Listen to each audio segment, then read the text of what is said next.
На главный парад страны, который пройдет 9 мая, в День Великой Победы, на Красной площади Кремля, сегодня собиралась и герой труда Мария Богатырева.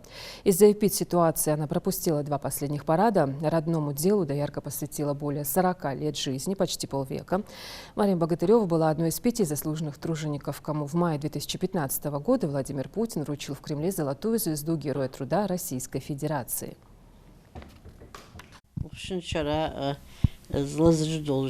Hayatırsa okşar telefon tiğa mugdihon mashti hazarovi hain mugi yul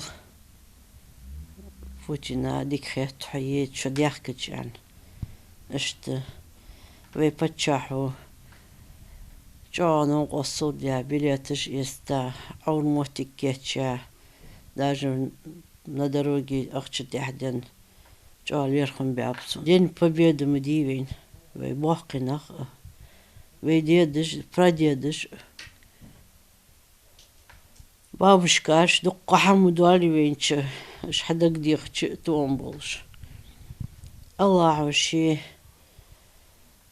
победить ده دنيا حموخ حبيقة